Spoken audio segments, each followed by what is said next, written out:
ചരിത്രം രചിക്കുകയാണ്.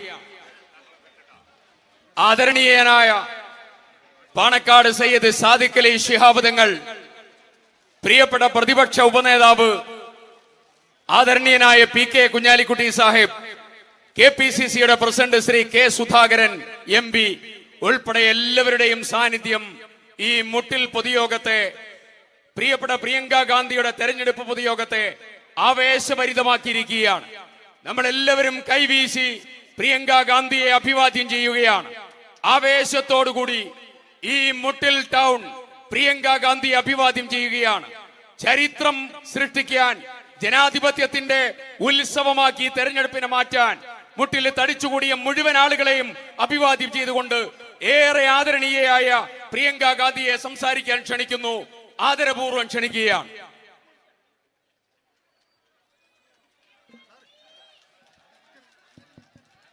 My dearest sisters and brothers, എൻ്റെ ഏറ്റവും പ്രിയപ്പെട്ട സഹോദരി സഹോദരന്മാരെ, thank you for being here today and for waiting for me.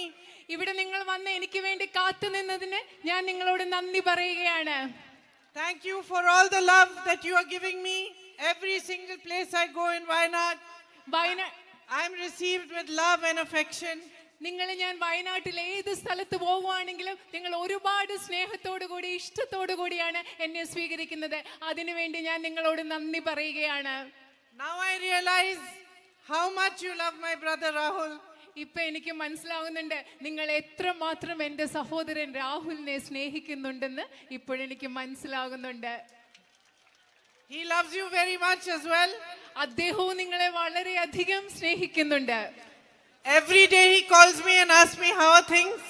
എല്ലാ ദിവസവും രാഹുൽ എന്നെ വിളിച്ചു ചോദിക്കും ഇവിടെ കാര്യങ്ങളൊക്കെ എങ്ങനെ നടന്നു പോകുന്നു.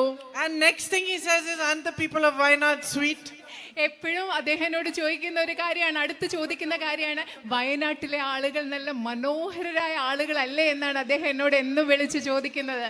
I think he is missing you and he is still feeling bad that he had to leave. എനിക്ക് തോന്നുന്നത് രാഹുൽ ഇപ്പോഴും നിങ്ങളെ മിസ് ചെയ്യാണ്, നിങ്ങളെ കാണാത്തതിന്റെ വിഷമമുണ്ട്. ഈ നിയോജക മണ്ഡലം, പാർലമെന്റ് മണ്ഡലവും നിങ്ങളെ ഉപേക്ഷിച്ച് പോകുന്നില്ല, അദ്ദേഹത്തിന് ഇപ്പോഴും വലിയ സങ്കടം ഉണ്ടെന്നാണ് എനിക്ക് തോന്നുന്നത്. This bond of love that you share with him, it's a mutual bond of love, of respect. നിങ്ങളും രാഹുലും തമ്മിലുള്ള പരസ്പര ബന്ധം എന്ന് പറയുന്നത് പരസ്പരം സ്നേഹത്തിന്റെയും ബഹുമാനത്തിന്റെയും ഒരു ബന്ധമാണ്. It's also rare. അത് അപൂർവമാണ് ഇത്തരം ഒരു ബന്ധം എന്ന് പറയുന്നത്. Especially in politics. പ്രത്യേകിച്ചും രാഷ്ട്രീയത്തിൽ ഇത് അപൂർവമായ ഒരു ബന്ധമാണ്. Because many leaders in politics, once they have power, once they are sort of well known, they forget about the public. കാരണം എന്താണെന്നറിയോ, രാഷ്ട്രീയത്തിൽ പലപ്പോഴും രാഷ്ട്രീയ നേതാക്കൾ ഒരിക്കൽ അധികാരം കിട്ടിക്കഴിഞ്ഞാൽ, അവർ അറിയപ്പെടാനൊക്കെ ആരംഭിച്ചു കഴിഞ്ഞാൽ അവർ സാധാരണ ജനങ്ങളെ മറന്നു പോകുന്ന ഒരു കാഴ്ചയാണ് പൊതുവെ നമ്മൾ രാഷ്ട്രീയത്തിൽ കാണുന്നത്. They forget that the power they have is actually the power of the people. പലപ്പോഴും അവർ മറന്നു പോകുന്നത് എന്ത്, രാഷ്ട്രീയ നേതാക്കൾക്കുള്ള അധികാരം എന്ന് പറയുന്നത് സാധാരണ ജനങ്ങളുടെ അധികാരമാണെന്ന് അവർ മറന്നു പോവുകയാണ്. But Rahul is not like that. പക്ഷേ രാഹുൽ അങ്ങനത്തെ ഒരു രാഷ്ട്രീയ നേതാവല്ല. He deeply respects the love that you have given him. നിങ്ങൾ ഇവിടുത്തെ ജനങ്ങൾ അദ്ദേഹത്തിന് നൽകിയ സ്നേഹത്തെ രാഹുൽ ആഴത്തിൽ ബഹുമാനിക്കുന്നുണ്ട്. And my whole family is grateful to you. എൻ്റെ കുടുംബം മുഴുവൻ നിങ്ങളോട് നന്ദിയുള്ളവരാണ്, കടപ്പെട്ടിട്ടുള്ളവരാണ്. For the way in which you stood by him when he was going through the most difficult time in his life. എൻ്റെ സഹോദരൻ അദ്ദേഹത്തിന്റെ ജീവിതത്തിലെ ഏറ്റവും ബുദ്ധിമുട്ടുള്ള സമയത്ത് കൂടി കടന്നു പോയപ്പോൾ നിങ്ങൾ എങ്ങനെയാണോ അദ്ദേഹത്തിനോടൊപ്പം നിന്നത്, അതിന് എൻ്റെ കുടുംബം നിങ്ങളോട് എന്നും നന്ദിയുള്ളവരാണ്. He was being attacked every single day. എല്ലാ ദിവസവും അദ്ദേഹം ആക്രമിക്കപ്പെട്ടുകൊണ്ടിരുന്നു. The BJP mounted a massive social media and media campaign to destroy his reputation. അദ്ദേഹത്തിന്റെ സത്കീർത്തിയും പ്രതിച്ഛായയും നശിപ്പിക്കുന്നതിന് വേണ്ടി ഓരോ ദിവസവും മാധ്യമങ്ങളിലൂടെയും സമൂഹ മാധ്യമങ്ങളിലൂടെയും BJP ഒരു വലിയ പ്രചരണമാണ് നടത്തിക്കൊണ്ടിരുന്നത്.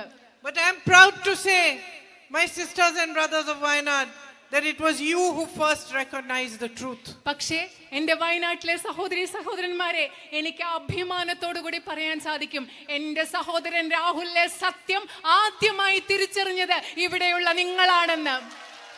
You realize that this man is fighting for the right things. He is fighting for you. നിങ്ങൾക്ക് മനസ്സിലായി, ഈ മനുഷ്യൻ പോരാടുന്നത് ശരിയായ കാര്യങ്ങൾക്ക് വേണ്ടിയാണ്. നിങ്ങൾക്ക് വേണ്ടിയാണ് ഈ മനുഷ്യൻ പോരാടുന്നതെന്ന് നിങ്ങൾ തിരിച്ചറിഞ്ഞു. And you have a history. You have a history here in Wayanad of fighting for what is right. It was freedom fighters from Wayanad who fought for the freedom of our country as well. ഇവിടെ വയനാട്ടിൽ നിങ്ങൾക്ക് എന്താണോ ശരി അതിനു വേണ്ടി പോരാടുന്ന ഒരു ചരിത്രമുണ്ട്. വയനാട്ടിലെ സ്വാതന്ത്ര്യ സമര സേനാനികൾ നമ്മുടെ രാജ്യത്തിന് വേണ്ടി സ്വാതന്ത്ര്യം ലഭിക്കുന്നതിന് വേണ്ടി പോരാടിയവരാണ്. You are a shining example of all that is good and all that is beautiful about our country. ഈ രാജ്യത്ത് എന്തൊക്കെയാണോ നല്ലത്, എന്തൊക്കെയാണ് മനോഹരമായത്, അതിന്റെ ഒരു തിളങ്ങുന്ന ഉദാഹരണമാണ് വയനാടും ഇവിടുത്തെ ജനങ്ങളും. You have a rich tradition of unity amongst the different religious communities. പല മതങ്ങളിലുള്ള ആളുകളുടെ ഇടയിലുള്ള സാഹോദര്യത്തിന്റെ, ഐക്യത്തിന്റെ ഒരു സമ്പന്നമായ പാരമ്പര്യം നിങ്ങൾക്കുണ്ട്. Must be one of the few places where somebody like Radha Gopi Menonji became the president of a mosque even though she was a Hindu. നിങ്ങൾക്കറിയാം, ഈ രാജ്യത്തുള്ള അപൂർവം ചില പ്രദേശങ്ങളിൽ ഒന്നായിരിക്കും. ഉദാഹരണത്തിന് ശ്രീ ഗോപി മേനോൻ എന്ന് പറയുന്ന വ്യക്തി ഒരു മോസ്കിന്റെ പ്രസിഡന്റായ അപൂർവ സ്ഥലങ്ങളിൽ ഒന്നായിരിക്കും ഇത്. And from here itself so much social service and so much good work has been done. ഇവിടെ തന്നെ ഒരുപാട് സാമൂഹ്യ സേവനങ്ങളും സമൂഹത്തിന് വേണ്ടിയുള്ള നല്ല പ്രവർത്തികളും ഒരുപാട് ഇവിടെ നടക്കുന്നുണ്ട്. I just came from Haji Sahib's house. Jamal Muhammad Sahib dedicated his life to service. ഞാനിപ്പോ ഹാജി സാഹിബിന്റെ വീട്ടിലാണ് വന്നത്. ജമാൽ മുഹമ്മദ് സാഹിബ് എന്ന വ്യക്തി അദ്ദേഹത്തിന്റെ ജീവിതം സേവനത്തിന് വേണ്ടി സമർപ്പിച്ച ഒരു വ്യക്തിയാണ്. These are your traditions. ഇതാണ് നിങ്ങളുടെ പാരമ്പര്യം എന്ന് പറയുന്നത്. You have beautiful churches, mosques, temples. നിങ്ങൾക്ക് മനോഹരമായ പള്ളികളുണ്ട്, മോസ്കുകളുണ്ട്, ക്ഷേത്രങ്ങളുണ്ട്. You live in harmony. നിങ്ങൾ പൊരുത്തത്തോടുകൂടി, സാഹോദര്യത്തോടുകൂടി, ഒത്തൊരുമയോടുകൂടി ജീവിക്കുന്നു. You stand for what is right, for the unity of this country. നിങ്ങൾ എന്താണോ ശരിയായത് വേണ്ടി, ഈ രാജ്യത്തിന്റെ ഐക്യത്തിന് വേണ്ടി നിങ്ങൾ നിലനിൽക്കുന്നു. And for the values on which our constitution was made. നമ്മുടെ ഭരണഘടന എന്തൊക്കെ മൂല്യങ്ങളുടെ അടിസ്ഥാനത്തിലാണോ നിർമ്മിക്കപ്പെട്ടത് അതിനു വേണ്ടി നിങ്ങൾ നിലകൊള്ളുന്നു. For me, there can be no greater honor than to represent the people of Wayanad. വയനാട്ടിലെ ജനങ്ങളെ പ്രതിനിധീകരിക്കുക എന്നതിലുപരിയായി എനിക്ക് ഇതിലും വലിയ മറ്റൊരു ആദരവ് ലഭിക്കാനില്ല എന്ന് ഞാൻ നിങ്ങളോട് പറയാൻ ആഗ്രഹിക്കുന്നു. This land has immense potential. ഈ ഭൂമിക്ക്, ഈ നാടിന് അപാരമായ സാധ്യതകളുണ്ട്. Look at the crops you grow: coffee, tea, rice, pepper, all the spices. നിങ്ങൾ ഏതൊക്കെ വിളകളാണ് ഇവിടെ കൃഷി ചെയ്യുന്നത് നോക്കൂ. കാപ്പി, തേയില, നെല്ല്, അതുപോലെ കുരുമുളക്, അതുപോലെ എല്ലാ സുഗന്ധദ്രവ്യങ്ങളും ഇവിടെ നിങ്ങൾ കൃഷി ചെയ്യുന്നുണ്ട്. Just think about if proper planning was there, good sort of strong facilities for marketing these crops, for packaging these crops, and you had proper food parks created over here for the production and for the marketing and for the sale of these crops. How much difference it could make. നിങ്ങളൊന്ന് ശ്രദ്ധിച്ചു നോക്കുക. നിങ്ങൾ ഇവിടെ ധാരാളം ഉൽപ്പന്നങ്ങൾ ഉണ്ടാക്കുന്നു. കൃത്യമായ ആസൂത്രണത്തോടുകൂടി ഇതെല്ലാം വിപണിയിൽ എത്തിക്കാനുള്ള, ഇതെല്ലാം കച്ചവടം ചെയ്യാനുള്ള സൗകര്യങ്ങൾ, ഭക്ഷ്യ സംസ്കരണ സൗകര്യങ്ങൾ, ഫുഡ് പാർക്കുകളൊക്കെ ഇവിടെ ഉണ്ടായിരുന്നെങ്കിൽ എത്രമാത്രം നിങ്ങൾക്ക് ഇതിൽ മുന്നേറാമായിരുന്നു. നിങ്ങളൊന്ന് ആലോചിച്ച് നോക്കിക്കേ. With a strong focus on agriculture and food processing, there could be so much more progress in this industry here. ഇവിടെ കൃഷിയുടെ കാര്യത്തിൽ നമ്മൾ കൂടുതൽ ശ്രദ്ധ ചെലുത്തുന്നതിലൂടെ, ഭക്ഷ്യ സംസ്കരണത്തിൽ കൂടുതൽ ശ്രദ്ധ ചെലുത്തുന്നതിലൂടെ ഈ മേഖലയിൽ ഒരുപാട് പുരോഗതി നമുക്ക് ഉണ്ടാക്കാൻ സാധിക്കും. Instead, farmers of Wayanad are facing great difficulties. പക്ഷേ അതിനു പകരം വയനാട്ടിലെ കർഷകർ ധാരാളം ബുദ്ധിമുട്ടുകൾ നേരിട്ടുകൊണ്ടിരിക്കുകയാണ്. The prices of crops is falling, especially of coffee. പ്രത്യേകിച്ച് നിങ്ങളുടെ വിളകളുടെ വില ഇടിഞ്ഞുകൊണ്ടിരിക്കുകയാണ്, പ്രത്യേകിച്ചും കാപ്പിയുടെ. Many farmers are forced to take loans and are unable to repay them. പല കർഷകരും വായ്പ എടുക്കാൻ നിർബന്ധിതരാകുകയാണ്, പക്ഷെ പലപ്പോഴും അവർക്ക് കടം തിരിച്ചടയ്ക്കാൻ സാധിക്കുന്നില്ല. Modi's government's policies are such that they waive loans for big businessmen, 16 lakh crores of rupees, but they don't waive the loans for farmers. നരേന്ദ്രമോദിയുടെ നയങ്ങൾ എന്താണ് ചെയ്യുന്നത്? വലിയ ബിസിനസ്സുകാരുടെ കടങ്ങളെല്ലാം എഴുതി തള്ളുകയാണ്. 16 ലക്ഷം കോടി രൂപ വരുന്ന കടങ്ങൾ വലിയ ബിസിനസ്സുകാരുടെ എഴുതി തള്ളിയപ്പോൾ നമ്മുടെ നാട്ടിലെ സാധാരണ കർഷകരുടെ കടങ്ങൾ എഴുതി തള്ളുന്നില്ല ആ government. When your crops are damaged due to rain, you don't get the adequate compensation. മഴ കൊണ്ട് നിങ്ങൾക്ക് കൃഷിനാശം വിളനാശം സംഭവിക്കുമ്പോൾ നിങ്ങൾക്ക് മതിയായ നഷ്ടപരിഹാരം ലഭിക്കുന്നില്ല.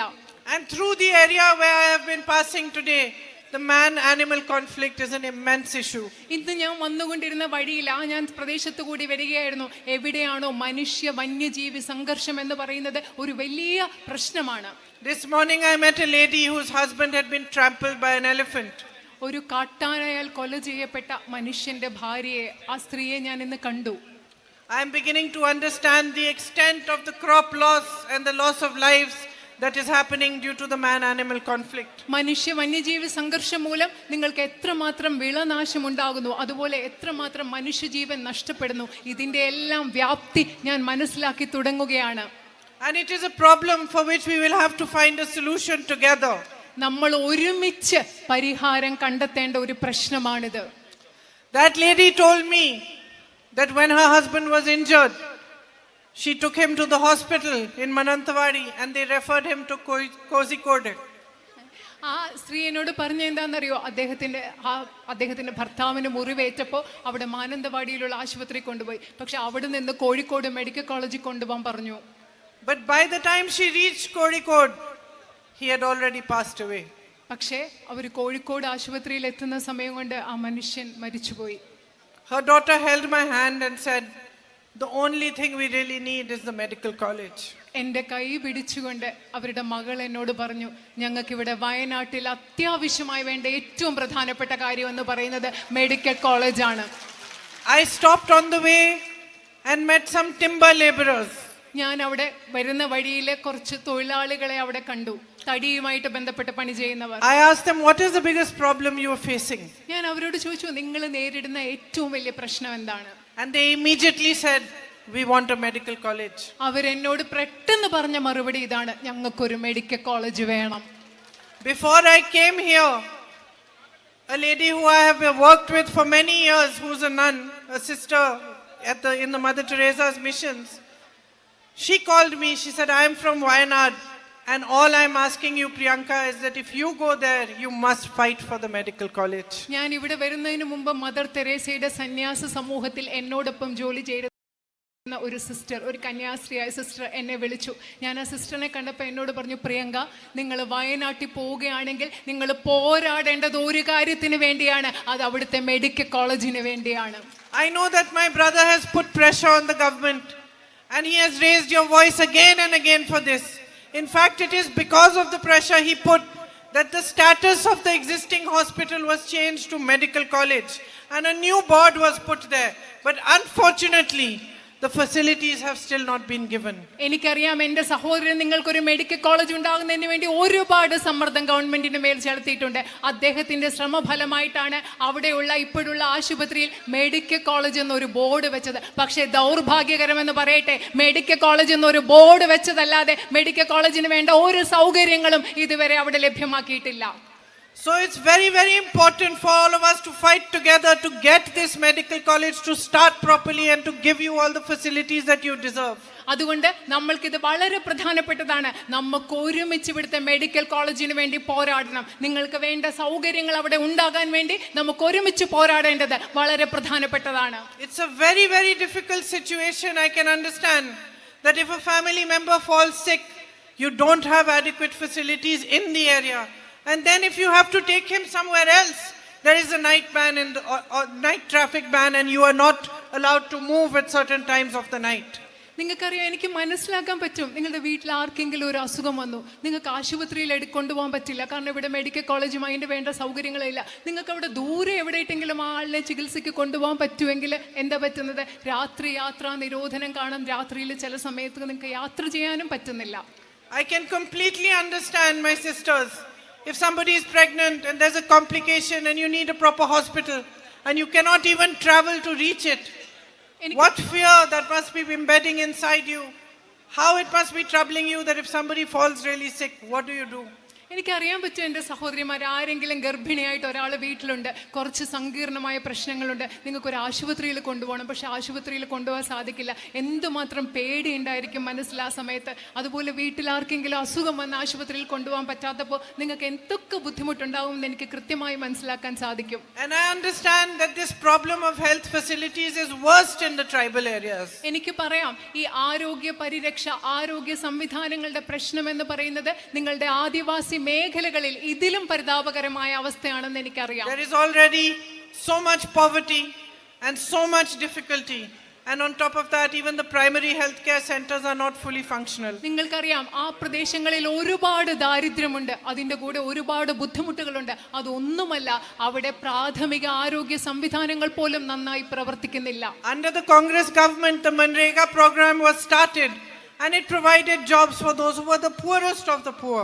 കോൺഗ്രസ് ഗവൺമെന്റ് കേന്ദ്രത്തിൽ അധികാരത്തിൽ നിന്നപ്പോൾ മഹാത്മാഗാന്ധി ദേശീയ ഗ്രാമീണ തൊഴിലുറപ്പ് പദ്ധതി നടപ്പിലാക്കി. ആ പദ്ധതിയുടെ ഭാഗമായി ഈ രാജ്യത്തെ ഏറ്റവും ദരിദ്രരായ മനുഷ്യർക്ക് തൊഴിൽ ലഭിച്ചു. This morning I met some sisters from the tribal community. They were Manrega workers. They get 436 rupees a day. ഞാൻ ഇന്ന് രാവിലെ തൊഴിലുറപ്പ് പദ്ധതിയുടെ ഭാഗമായി പ്രവർത്തിക്കുന്ന ആദിവാസി സമൂഹത്തിൽ നിന്നുള്ള ഏതാനും സഹോദരിമാരെ കണ്ടു. അവർക്ക് ഒരു ദിവസം കിട്ടുന്നത് 436 രൂപയാണ്. So more funds need to be put into Manrega, better wages need to be given, dairy workers need to be added to them, to the Manrega workers. തൊഴിലുറപ്പ് പദ്ധതിയിലേക്ക് നമുക്ക് ധാരാളം കൂടുതൽ സാമ്പത്തിക സഹായം നൽകേണ്ടതുണ്ട്, അവിടെ കൂടുതൽ തൊഴിലുണ്ടാവേണ്ടതുണ്ട്. അതുപോലെ തന്നെ ഈ നാട്ടിലെ ക്ഷീര കർഷകരെ നമുക്ക് തൊഴിലുറപ്പ് പദ്ധതിയുടെ ഭാഗമാക്കേണ്ടതുണ്ട്. And while you have good education centers up to a certain level, the tribal areas really lack higher education centers and institutions. നിങ്ങൾക്ക് ഒരു പരിധിവരെ വിദ്യാഭ്യാസ സ്ഥാപനങ്ങൾ ഇവിടെ ഉണ്ടെങ്കിലും ആദിവാസി മേഖലകളിൽ ഉന്നത വിദ്യാഭ്യാസത്തിന് സൗകര്യമുള്ള സ്ഥാപനങ്ങൾ ഇന്നും കുറവാണ്. I was very happy to visit the WMO and to see what great work is being done and to see so many bright young people with such a bright future ahead. ഞാൻ WMO കോളേജിൽ പോയി അവിടുത്തെ കുട്ടികളെ സന്ദർശിക്കാൻ, വളരെ ശോഭനമായ ഭാവിയുള്ള ചെറുപ്പക്കാരെയും ചെറുപ്പക്കാരികളെയും അവിടെ കാണാൻ എനിക്ക് വളരെയധികം സന്തോഷമുണ്ടായി. But we need more institutions still. പക്ഷേ നമുക്ക് ഇനിയും കൂടുതൽ ഇതുപോലെയുള്ള വിദ്യാഭ്യാസ സ്ഥാപനങ്ങളുടെ ആവശ്യമുണ്ട്. My brother worked hard. He provided buses for ambulances and schools in tribal areas and mobile health vans to do the primary health care at least. He also inaugurated some smart Anganwadis to help the people in the tribal areas. എൻ്റെ സഹോദരൻ ആദിവാസി മേഖലകളിൽ ബസ്സുകളും വാഹനങ്ങളും ആംബുലൻസുകളും school ബസ്സും നൽകുന്നതിന് വേണ്ടി അദ്ദേഹം വളരെയധികം കഠിനമായി പരിശ്രമിച്ചു. അതുപോലെ തന്നെ അദ്ദേഹം ഇവിടെ ചില സ്മാർട്ട് അംഗനവാടികളും ആരംഭിച്ചു. And Wayanad is so beautiful that if the infrastructure is properly developed, then it has so much more potential for tourism. Wayanad വളരെ മനോഹരമായ ഒരു നാടാണ്. ഇവിടുത്തെ അടിസ്ഥാന സൗകര്യങ്ങൾ ഇനിയും നമ്മൾ വികസിപ്പിച്ചാൽ ടൂറിസത്തിന്റെ, വിനോദസഞ്ചാരത്തിന്റെ അനന്തമായ സാധ്യതകളാണ് വയനാട്ടിലുള്ളത്. The Karappuzha Dam can be developed as a place for tourism, and the canal road that connects 3 panchayats around it needs to be developed as well. അതുപോലെ വിനോദസഞ്ചാരത്തിന് വേണ്ടി കരാപ്പുഴ ഡാം നമുക്ക് വികസിപ്പിക്കണം. അതിന് ചുറ്റുമുള്ള കനാലുകൾ അതുകൂടി നമുക്ക് വികസിപ്പിച്ചെടുക്കേണ്ടതുണ്ട്. There is so much talent here. Young people who are sports people playing soccer, volleyball, archery, all this can be developed with the right kind of thinking. വയനാട്ടിൽ ഒരുപാട് കഴിവുണ്ട്. നിങ്ങളുടെ ഇവിടുത്തെ ചെറുപ്പക്കാരായ കുട്ടികളെ ഫുട്ബോൾ കളിക്കുന്ന, വോളിബോൾ കളിക്കുന്ന, അമ്പെയ്ത്ത് പരിശീലിക്കുന്ന ഒരുപാട് കുട്ടികളുണ്ട്. നല്ല രീതിയിൽ ചിന്തിച്ചാൽ, ആസൂത്രണം ചെയ്താൽ അവരുടെയൊക്കെ കഴിവ് നമുക്ക് വികസിപ്പിച്ചെടുക്കാൻ സാധിക്കും. But sisters and brothers, I want you to think about why, with so much potential, so much energy, so many natural resources, you are still in a position where you have to beg for a medical college, where you have to beg for your roads to be built, where it's difficult to get drinking water from somewhere.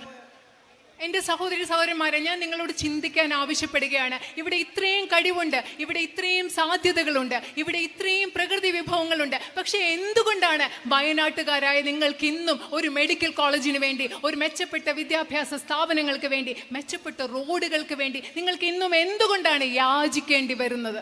Because if there are governments that actually make policies for the people, then this should not be your situation. പക്ഷേ യഥാർത്ഥത്തിൽ ജനങ്ങൾക്ക് വേണ്ടി നിയമങ്ങൾ നിർമ്മിക്കുന്ന ഗവൺമെന്റുകളാണ് അധികാരത്തിലിരിക്കെങ്കിൽ ഇങ്ങനെ യാചിക്കേണ്ടി വരുന്ന ഒരു സാഹചര്യം നിങ്ങൾക്ക് ഒരിക്കലും ഉണ്ടാകില്ല. In the last 10 years of Modi ji's rule and the BJP's rule over this country, all we have seen is division, the spread of anger, the spread of fear. നമ്മൾ കഴിഞ്ഞ 10 വർഷങ്ങൾ മോദി ഗവൺമെന്റിന്റെ BJPയുടെ ഭരണത്തിൽ കണ്ടിട്ടുള്ളത് ജനങ്ങൾക്കിടയിൽ വിഭാഗീയതയും ദ്വേഷവും വെറുപ്പും കോപവും വളർത്തുന്നത് മാത്രമാണ് നമ്മൾ കണ്ടിട്ടുള്ളത്. We have seen policy after policy after policy benefiting only a handful of big business people. ഒരു പിടി അതിസമ്പന്നരായ വ്യവസായികളെ അവർക്ക് മാത്രം ഗുണമുണ്ടാകുന്ന നയങ്ങളാണ് നമ്മൾ ഒന്നൊന്നായി ഈ രാജ്യത്ത് കണ്ടുകൊണ്ടിരിക്കുന്നത്. Government institutions have been weakened. നമ്മുടെ ഗവൺമെന്റിന്റെ സ്ഥാപനങ്ങളെ ദുർബലപ്പെടുത്തിക്കൊണ്ടിരിക്കുകയാണ്. Tribal lands have been snatched and given to them. നമ്മുടെ ആദിവാസികളുടെ ഭൂമി അവരിൽ നിന്ന് എടുത്ത് ഈ വ്യവസായികൾക്ക് നൽകുകയാണ്. The rights of citizens have been oppressed. ഈ രാജ്യത്തെ പൗരരുടെ അവകാശങ്ങൾ അടിച്ചമർത്തപ്പെട്ടുകൊണ്ടിരിക്കുകയാണ്. Ports, airports, PSUs, subsidiaries of PSUs, everything is being slowly handed over to these same businessmen. നമ്മുടെ രാജ്യത്തെ തുറമുഖങ്ങൾ, നമ്മുടെ രാജ്യത്തെ വിമാനത്താവളങ്ങൾ, നമ്മുടെ രാജ്യത്തെ പൊതുമേഖലാ സ്ഥാപനങ്ങളുടെ അനുബന്ധ സ്ഥാപനങ്ങൾ ഇവയെല്ലാം പതിയെ പ്രധാനമന്ത്രിയുടെ അതിസമ്പന്നരായ വ്യവസായ സുഹൃത്തുക്കൾക്ക് നൽകിക്കൊണ്ടിരിക്കുകയാണ്. And as soon as elections come near, the distraction begins. അതുമാത്രമല്ല, തെരഞ്ഞെടുപ്പ് ആരംഭിക്കുന്ന സമയം തന്നെ ജനങ്ങളുടെ ശ്രദ്ധ തിരിച്ചുവിടുക എന്നതും ഇവിടെ ആരംഭിക്കും. Instead of answering to the public, why is there the highest unemployment in India today? Instead of answering that question, instead of answering why is there so much price rise that it's become difficult for my sisters to go ahead from day to day, ഇവിടെ ജനങ്ങളോട് ഉത്തരം പറയുന്നതിനപ്പുറം എന്തുകൊണ്ടാണ് ഈ രാജ്യത്ത് ഇത്രയും വലിയ തൊഴിലില്ലായ്മ നിരക്കുള്ളത്, എന്റെ സഹോദരിമാരോട് എന്തുകൊണ്ടാണ് ഇവിടെ ഇത്രയും വിലക്കയറ്റം ഉണ്ടാകുന്നത് എന്നതിനൊക്കെ മറുപടി പറയുന്നതിന് പകരം നിങ്ങളുടെ ശ്രദ്ധ തിരിച്ചുവിടുകയാണ്.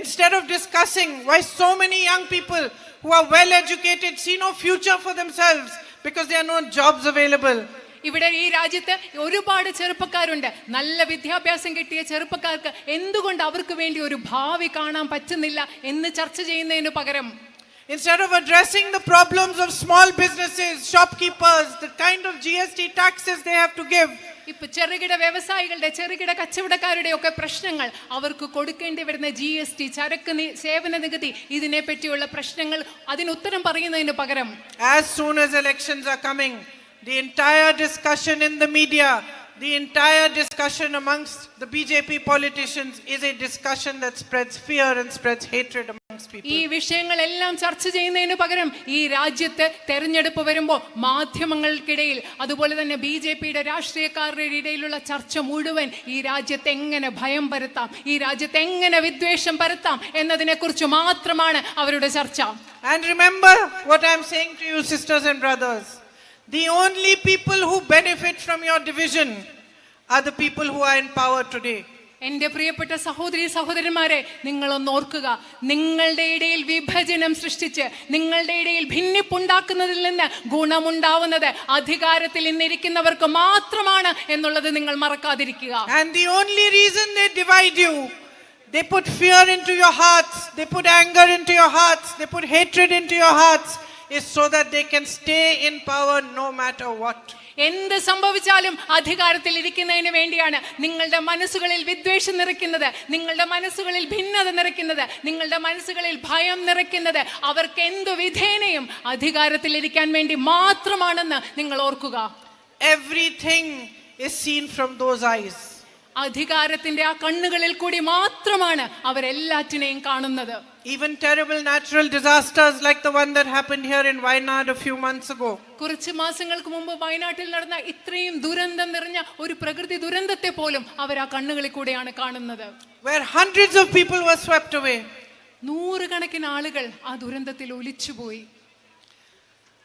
Children were left without entire families. മുഴുവൻ കുടുംബങ്ങളും നഷ്ടപ്പെട്ട കുഞ്ഞുങ്ങൾ അവിടെ ഒറ്റപ്പെട്ടു പോയി. Old ladies with nobody left to look after them.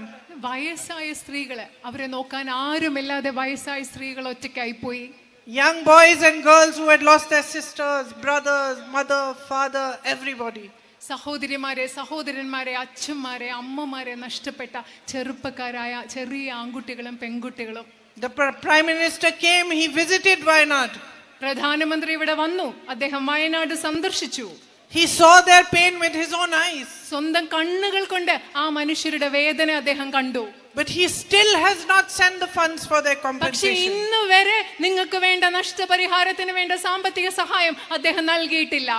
Because for him and his party, everything is politics. കാരണം അദ്ദേഹത്തിനും നരേന്ദ്രമോദിക്കും അദ്ദേഹത്തിന്റെ പാർട്ടിക്കും എല്ലാം എന്ന് പറയുന്നത് രാഷ്ട്രീയം മാത്രമാണ്. And everything is about power. എല്ലാം അവർക്ക് അധികാരത്തിന് വേണ്ടിയുള്ളത് മാത്രമാണ്. So sisters and brothers, you need to understand that the correct politics, the politics that you should be standing for, is a politics that first respects you above everything else. എൻ്റെ പ്രിയപ്പെട്ട സഹോദരി സഹോദരന്മാരെ, നിങ്ങൾ മനസ്സിലാക്കണം, ഈ രാജ്യത്തെ ശരിയായ യഥാർത്ഥ രാഷ്ട്രീയം എന്ന് പറയുന്നത് ഈ രാജ്യത്തെ സാധാരണക്കാരായ ജനങ്ങളെ എല്ലാറ്റിനും ഉപരിയായി ബഹുമാനിക്കുന്ന രാഷ്ട്രീയമാണ് യഥാർത്ഥ രാഷ്ട്രീയം എന്ന് നിങ്ങൾ മനസ്സിലാക്കണം. Health care is your right. ആരോഗ്യ സംരക്ഷണം എന്ന് പറയുന്നത് നിങ്ങളുടെ അവകാശമാണ്. Having good educational institutions is your right. മെച്ചപ്പെട്ട വിദ്യാഭ്യാസ സ്ഥാപനങ്ങൾ ഉണ്ടാവേണ്ടത് നിങ്ങളുടെ അവകാശമാണ്. Access to drinking water is your right. കുടിവെള്ളം നിങ്ങൾക്ക് ലഭ്യമാകേണ്ടത് നിങ്ങളുടെ അവകാശമാണ്. The development of tourism in your area is your right. നിങ്ങളുടെ പ്രദേശത്തെ വിനോദസഞ്ചാര വികസനം നിങ്ങളുടെ അവകാശമാണ്. Support for farmers, shopkeepers, small businesses, agriculture is your right. കർഷകർക്കും ഇവിടുത്തെ ചെറുകിട കർഷകർക്കും കച്ചവടക്കാർക്കും കിട്ടുന്ന പിന്തുണ നിങ്ങളുടെ അവകാശമാണ്. These are not favors anybody is doing for you. ഇതൊന്നും ആരും നിങ്ങൾക്ക് ചെയ്തു തരേണ്ട ഔദാര്യങ്ങളല്ല. This is the very least any government can do for you. നിങ്ങൾക്ക് വേണ്ടി ഏത് ഗവൺമെന്റും ചെയ്യേണ്ട അടിസ്ഥാന കാര്യങ്ങളാണ് ഈ പറഞ്ഞ കാര്യങ്ങൾ. And so if you have to set politics in this country right, you have to make the right choices when you vote. അതുകൊണ്ട് ഈ രാജ്യത്തെ രാഷ്ട്രീയത്തെ നിങ്ങൾക്ക് നന്നാക്കി എടുക്കണമെങ്കിൽ നിങ്ങൾ കൃത്യമായ തെരഞ്ഞെടുപ്പ് നടത്തിയിരിക്കണം. ശരിയായ തെരഞ്ഞെടുപ്പ് നിങ്ങൾ നടത്തിയിരിക്കണം. Your vote is a great responsibility. നിങ്ങളുടെ വോട്ട് എന്ന് പറയുന്നത് നിങ്ങളുടെ കയ്യിലുള്ള വലിയൊരു ഉത്തരവാദിത്തമാണ്. It is the greatest power given to you by the Constitution of India. Indian ഭരണഘടന നിങ്ങൾക്ക് നൽകിയിട്ടുള്ള ഏറ്റവും മഹത്തായ ശക്തി എന്ന് പറയുന്നത് നിങ്ങളുടെ കയ്യിലുള്ള നിങ്ങളുടെ വോട്ടാണ്. It is the power that makes you equal to everybody standing on this stage, to the Prime Minister, to all his ministers, to every single person in this country. ഈ രാജ്യത്തെ എല്ലാ മനുഷ്യരോടും, ഈ വേദിയിൽ നിൽക്കുന്ന ആളുകളോടും, ഈ രാജ്യത്തെ പ്രധാനമന്ത്രിയോടും, ഈ രാജ്യത്തെ എല്ലാ മന്ത്രിമാരോടും നിങ്ങളെ തുല്യരാക്കുന്നത് നിങ്ങളുടെ കയ്യിലുള്ള വോട്ട് എന്ന് പറയുന്ന ആ അധികാരമാണ്. It is the power to bring about change in your lives, in the country, and to build a better future for your children. നിങ്ങളുടെ വോട്ട് എന്ന് പറയുന്നത് നിങ്ങളുടെ ജീവിതത്തിലും നിങ്ങളുടെ രാജ്യത്തിലും നിങ്ങളുടെ കുഞ്ഞുങ്ങൾക്ക് മെച്ചപ്പെട്ട ഭാവി ഉണ്ടാക്കുന്നതിന് വേണ്ട മാറ്റം കൊണ്ടുവരാൻ നിങ്ങൾക്കുള്ള അധികാരമാണ്. So use it wisely. അതുകൊണ്ട് നിങ്ങളുടെ വോട്ട് നിങ്ങൾ ബുദ്ധിപരമായി ഉപയോഗിക്കുക. I know I don't have to lecture you on this, my sisters and brothers of Wayanad, because you have already used it rightly before. കാരണം ഇതിനെ പറ്റി ഞാൻ നിങ്ങളോട് കൂടുതൽ വിശദമായി പറയേണ്ട ആവശ്യമില്ല എൻ്റെ വയനാട്ടിലെ സഹോദരി സഹോദരന്മാരെ. കാരണം നിങ്ങൾ ഇപ്പോൾ തന്നെ നിങ്ങളുടെ വോട്ട് വളരെ ബുദ്ധിപരമായിട്ടാണ് നിങ്ങൾ ഉപയോഗിച്ചിട്ടുള്ളത്. You have stood for those who are fighting for the constitution of this country. വയനാട്ടിലെ ജനങ്ങളായ നിങ്ങൾ ഈ രാജ്യത്തെ ഭരണഘടനയ്ക്ക് വേണ്ടി പോരാടുന്നതാരാണോ അവർക്കൊപ്പം നിലകൊണ്ടിട്ടുള്ളവരാണ് നിങ്ങൾ. You have stood for the values upon which our country was founded. ഈ രാജ്യം ഏത് മൂല്യങ്ങളുടെ അടിസ്ഥാനത്തിലാണോ സ്ഥാപിക്കപ്പെട്ടത് ആ മൂല്യങ്ങൾക്ക് വേണ്ടി നിലകൊണ്ടിട്ടുള്ളവരാണ് നിങ്ങൾ. And I know, I am sure you will do it again and again. എനിക്കറിയാം, എനിക്ക് ഉറപ്പുണ്ട്, നിങ്ങൾ അത് തന്നെ വീണ്ടും വീണ്ടും ചെയ്തുകൊണ്ടേയിരിക്കും എന്ന് എനിക്ക് ഉറപ്പുണ്ട്. For me, each one of you symbolizes a great responsibility too. എന്നെ സംബന്ധിച്ചിടത്തോളം ഇവിടെയുള്ള നിങ്ങൾ ഓരോരുത്തരും പ്രതിനിധാനം ചെയ്യുന്നത് ഒരു വലിയ ഉത്തരവാദിത്തത്തെയാണ്. This love that you give me, the affection you show me, everywhere I have been going, you wait for me, you welcome me into your home, into your family, like a daughter, like a sister, like a mother. നിങ്ങൾ തരുന്ന വലിയ സ്നേഹം, ഞാൻ എവിടെ പോകുമ്പോഴും നിങ്ങൾ ഒരുപാട് സ്നേഹത്തോടു കൂടി ഇഷ്ടത്തോടു കൂടി എന്നെ കാത്തു നിൽക്കുന്നു. നിങ്ങളുടെ കുടുംബത്തിലേക്ക് നിങ്ങളുടെ മകളെ പോലെ സഹോദരിയെ പോലെ നിങ്ങൾ എന്നെ കൂട്ടിക്കൊണ്ടു പോവുകയാണ്. This is the greatest privilege that a human being can aspire for. ശരിക്കും ഒരു മനുഷ്യന് ആഗ്രഹിക്കാൻ പറ്റുന്ന ഏറ്റവും വലിയ ഭാഗ്യമാണ് നിങ്ങൾ എനിക്ക് നൽകിക്കൊണ്ടിരിക്കുന്നത്. To bring a smile on the faces of others and to be loved by others. നിങ്ങൾ എല്ലാവരുടെയും മുഖത്തുള്ള ഒരു പുഞ്ചിരി, നിങ്ങൾ മറ്റുള്ളവരിൽ നിന്ന് സ്നേഹിക്കപ്പെടുമ്പോൾ നിങ്ങളുടെ മുഖത്തെ പുഞ്ചിരി കാണുമ്പോൾ അത് മനോഹരമാണ്. So you have already given me much more than I could ask for. എനിക്ക് നിങ്ങളോട് എന്ത് ചോദിക്കാൻ പറ്റും? നിങ്ങളോട് ചോദിക്കാൻ പറ്റുന്നതിൽ ഒരുപാട് കൂടുതൽ ഇപ്പൊ തന്നെ നിങ്ങൾ എനിക്ക് നൽകി കഴിഞ്ഞിരിക്കുന്നു. And I want to tell you that I will not disappoint you. എനിക്ക് നിങ്ങളോട് ഒരു കാര്യം പറയണം, നിങ്ങളെ ഒരിക്കലും ഞാൻ നിരാശപ്പെടുത്തില്ല എന്ന് എനിക്ക് നിങ്ങളോട് പറയണം. I will fight for your needs. I will fight for your rights. I will put pressure for all the things that are important to you. നിങ്ങളുടെ ആവശ്യങ്ങൾക്ക് വേണ്ടി, നിങ്ങളുടെ അവകാശങ്ങൾക്ക് വേണ്ടി ഞാൻ പോരാടും. ഇതിനെല്ലാം നിങ്ങൾക്ക് എന്തൊക്കെ ആവശ്യങ്ങളുണ്ടോ അത് പരിഹരിക്കുന്നതിന് വേണ്ടി സമ്മർദ്ദം ചെലുത്താൻ ഞാൻ കൃത്യമായി പോരാടും. And whenever you see me, you will know that this love you have given me has not been in vain. നിങ്ങൾ എന്നെ എപ്പോൾ കാണുമ്പോഴും നിങ്ങൾക്ക് മനസ്സിലാകും, നിങ്ങൾ എനിക്ക് നൽകുന്ന ഈ സ്നേഹം ഒരിക്കലും വെറുതെ ആവില്ല എന്ന് നിങ്ങൾക്ക് മനസ്സിലാകും. Thank you very much for waiting for me and listening to everything I had to say. I would also like to thank Thankal ji and all my other colleagues from the UDF who are here on the stage today for being here at this meeting. Thank you. നിങ്ങൾ എനിക്ക് വേണ്ടി കാത്തു നിന്നതിനും എനിക്ക് പറയാനുള്ളതെല്ലാം കേട്ടതിനും നന്ദി. തങ്ങൾ G, അതുപോലെയുള്ള UDF-ന്റെ ഐക്യ ജനാധിപത്യ മുന്നണിയുടെ ഈ വേദിയിലുള്ള എല്ലാ നേതാക്കൾക്കും ഞാൻ നന്ദി പറയുന്നു. നന്ദി. പ്രിയപ്പെട്ട തങ്ങൾ നമ്മളോട് ഒരു മിനിറ്റ് സംസാരിക്കും. പ്രിയപ്പെട്ട തങ്ങൾ നമ്മളെ അഭിസംബോധന ചെയ്യാൻ കടന്നു വന്നതാണ്. ആദരണീയനായ തങ്ങളെ സംസാരിക്കാൻ ക്ഷണിക്കുന്നു. ആദരണീയ പ്രിയങ്കാജി, മറ്റു നേതാക്കൾ, ഇവിടെ ഔപചാരികമായി 2 വാക്ക് പറയുന്നുവെന്ന് മാത്രം. ശ്രീമതി പ്രിയങ്ക ഗാന്ധിയുടെ വിജയത്തിന് വേണ്ടി നമ്മളെല്ലാവരും കാത്തിരിക്കുകയാണ്. വയനാട് മുഴുവനും ഒരുങ്ങിക്കഴിഞ്ഞിരിക്കുന്നു. ഇനി 13-ാം തീയതി അതിരാവിലെ തന്നെ പോളിംഗ് ബൂത്തിലെത്തിക്കൊണ്ട് നിങ്ങളുടെ ഉത്തരവാദിത്തങ്ങൾ നിർവഹിച്ച് ഇന്ത്യൻ പാർലമെന്റിലേക്ക് നമ്മുടെ പ്രിയങ്കരിയായ സഹോദരിയെ നിങ്ങൾ തിരഞ്ഞെടുത്തയക്കുക എന്ന് മാത്രം അഭ്യർത്ഥിച്ചുകൊണ്ട് ഒരു വാക്കുകൾ വിസ്മരിക്കുന്നു. നന്ദി. പ്രിയപ്പെട്ട UDF-ന്റെ സമുന്നതരായ നേതാക്കന്മാർ, ഇന്ത്യൻ യൂണിയൻ മുസ്ലിം ലീഗിന്റെ അഖിലേന്ത്യാ general secretary PK Kunhalikutty Sahib, അഖിലേന്ത്യാ വൈസ് സീനിയർ